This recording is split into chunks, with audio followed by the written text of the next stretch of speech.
बड़ी बहू कठपुतली नहीं। मेहता जी के घर में उनके छोटे बेटे राजीव की शादी की बात चल रही है। मेहता जी और उनकी पत्नी चंदा जी को बस अपनी बड़ी बहू काजल जैसी बहू चाहिए। चंदा जी का कहना है, हमें तो बस ऐसी बहू चाहिए जो घर में सबसे घुल मिलकर रहे और हमारी बड़ी बहू की तरह घर संभाल ले। काजल एक सीधी पढ़ी लिखी समझदार महिला थी। हंसमुख थी पर ज्यादा नहीं बोलती। परिवार को साथ लेकर चलना भली भांति जानती थी। अपने ससुराल के सारे नियमों को दिल से अपनाया था। सास ससुर के कहे अनुसार सब काम करती थी। कभी शिकायत का मौका नहीं देती। कुछ दिनों की लड़की की खोज के बाद राजीव के लिए दिव्या को पसंद कर लिया गया। लड़की बहुत ही सुंदर थी। पूरे मेहता परिवार में ऐसी रूपवती ना थी। काजल ने देवर की शादी का सारा बोझ अपने कंधों पर ले लिया। मेहमानों की आवभगत से लेकर उनको पुनः विदा करने तक की जिम्मेदारी को बखूबी निभाया। शादी में भी सिर्फ दिव्या के रूप के चर्चे थे। चंदा जी तो नई बहू की तारीफ करते ना थकती थीं। इतनी तारीफ सुनकर किसी को भी अभिमान आ जाए। शुरू के 1.25 महीने तो चंदा जी ने दिव्या को पलंग से ही नहीं उतरने दिया। नई बहू के बहुत लाड़ लड़ाए।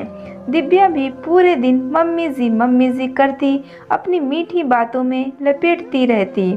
जहां मेहता परिवार की बड़ी बहू को सिर्फ साड़ी ही पहनने की अनुमति थी, नई बहू आने के कुछ दिनों बाद ये परंपरा भी बदल दी गई। दिव्या पूरे दिन घर में ऐसे ही डोलती रहती, बस दिखावे के काम करती थी। जब काजल रसोई में सारी तैयारियां कर लेती, फिर दिव्या रसोई में पहुंचती और काजल को कहती, भाभी आज मैं सब्जी बना लेती हूँ। जबकि काजल सारे मसाले पीस कर तैयार रखती और खाने की टेबल पर सारी तारीफें दिव्या बटोर लेती। ऊपर से सब कहते हैं, दिव्या तो काजल से ज़्यादा अच्छा खाना बनाती है। काजल को बुरा लगता पर वो घर में कलह नहीं करना चाहती थी, इसलिए चुप रहती।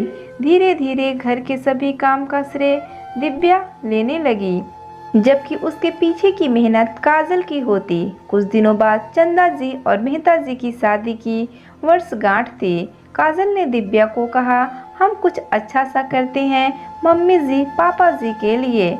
दिव्या ने कहा, मैं कपड़े ला दूंगी और केक ले आऊंगी, बाकी काम आप देख लेना।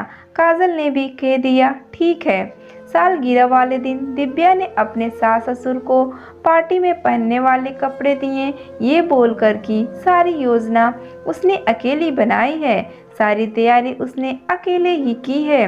जबकि घर की साफ सफाई, सजावट, मेहमानों के खाने की तैयारी काजल ने की थी। पार्टी में भी चंदा जी ने सभी को यही कहा, पहली बार इतनी अच्छी तरह वर्षगांठ मना रहे हैं तो छोटी बहू की वजह से, वरना बड़ी बहू को तो ये सब आता ही नहीं। हमारी दिव्या बहू आज के ज़माने की है, सारे काम फटाफट कर लेती है। बड़ी बहू तो ढीली है। काजल के दिल में चंदा जी की बात का बहुत दुख हुआ।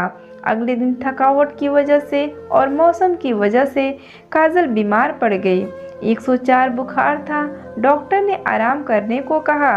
अब दिव्या की हालत खराब हो गई। इतने दिनों से तो वो काजल के किए काम की तारीफ लूट रही थी, अब उससे घर नहीं संभल पा रहा था। कभी सब्जी जल जाती तो कभी टाइम पर टिफिन नहीं बना पाती। घर भी पहले जैसा साफ सुथरा नहीं रहता। फ्रिज में सब्जियां पड़े पड़े खराब हो जाती। कभी राशन मांगना भूल जाती। घर में भी सब कहने लगे, खाने में पहले जैसा स्वाद नहीं रहा। दिव्या को बहुत गुस्सा आता कि एक तो पूरे दिन काम करो, ऊपर से सबको स्वाद और चाहिए खाने में। दिव्या एक दिन अपनी माँ से बात कर रही थी, माँ मुझसे नहीं होता सब काम, सबके नखरे मुझसे नहीं देखे जाते।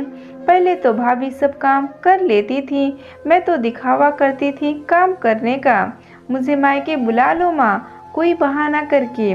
मुझसे ये नौकर वाले काम नहीं होते इन लोगों के लिए।